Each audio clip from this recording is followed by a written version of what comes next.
People whom you love are not easy. Transform yourself in such a way. Being in your presence, unknowingly, their cup will turn around. As far as your spiritual process is concerned, anyway you're alone. Namaskaram, Sadhguru. I'm in a relationship with a very bitter person who is not interested in spirituality. How can I handle my relationship without losing my way on the spiritual path? If your concern is your spiritual growth only, then if you have a demon for your partner, that's the best thing. But your partner, your husband, wife is not just about spiritual growth, you also want to have a pleasant life in the family. Then you have to choose someone whom you like, but any human being on the planet, there is something that you don't like about them, isn't it so? So you use that part of it for your spiritual growth, and the rest of it you enjoy. Just as life. So if your intention is to have a good family, then some rapport is needed between two people, otherwise it won't work. Especially if you have produced children, then rapport is must, otherwise you'll foul the new life that's come up. If you create a foul atmosphere, you'll foul up the new life that is coming up. Nobody has any right to do that actually, but people are doing it. But no human being has any right… You can mess yourself up as much as you want, that's up to you. But you can't mess up a fresh life that's just coming up. So, if you're looking for good life, family life, then one has to find rapport. And that rapport means some areas of commonality at least. But if you're looking for spiritual life, it doesn't matter what kind of person he is, you can use everything for your growth, everything for your growth, if that's all your focus is. But generally your focus is both ways, you want to have a little bit of that and a little bit of this, so mixed fare. So it gets a little complex. So, to build a rapport takes effort, takes compromise, takes love, endurance. Takes endurance, you know. Somebody is constantly like this, you want to build rapport with that person, but you don't want to go his way. That takes lots of endurance. Yes or no?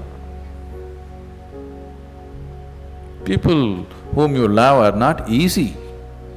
So what can you do? One thing is to transform yourself in such a way.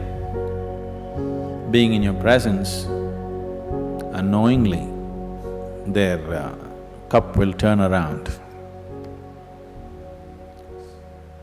Just yesterday, you know, the other day I just went out in the rain, I went out and it started raining and I was carrying both my India phones because I was expecting some calls and I mean, one is India, one is Europe, one is America, 3 phones I had.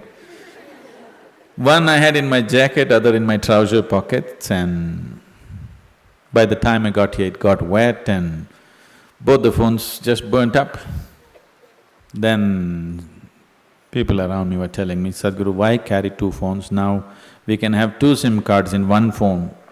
If you hold it like this, you can speak on the India SIM card. If you turn it around, it just shifts into the other SIM card. You don't have to switch anything, just this way it handles one SIM card. If you turn it around, it handles another SIM card. You have to become like this.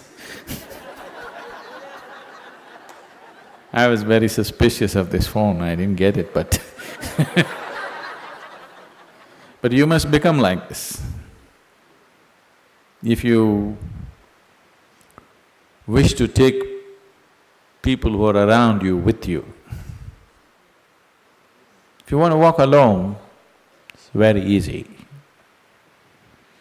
If you want to take people with you, then it takes a considerable amount of effort. When Gautama was asked this question, is it better to walk alone on the path or with a companion? He's not like me, he's dry. He said, it's better to walk alone than to walk with a fool.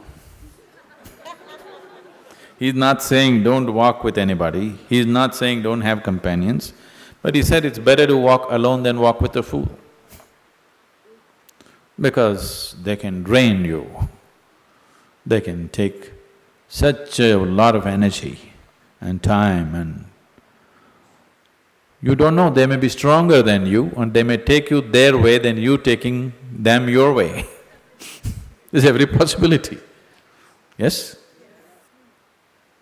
So, I won't say what Gautama said. All I'm saying is, it doesn't matter how you walk, as far as your spiritual process is concerned, anyway you're alone. Nobody is with you. It's only the bodily process, the material process of life, which you can share with people. You come alone and you go alone, isn't it?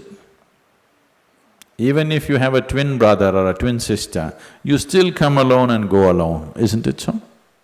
So when it comes to the spirit, anyway, you walk alone. So don't mix that up. So that part of it you handle well. The material part of it, according to your capability, to what extent you can do it, you do it.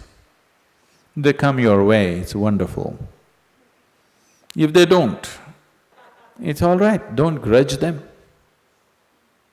It's just that you don't have to go that way. Maybe someday, when the doctor tells you your liver is in a bad state, he may seek divine, you know. Yes? Have you seen people who are walking in the morning? Not everybody, there are certain type of people, these are all over 50, 55 age group people. They have become lean and they're walking briskly every day, religiously they are there.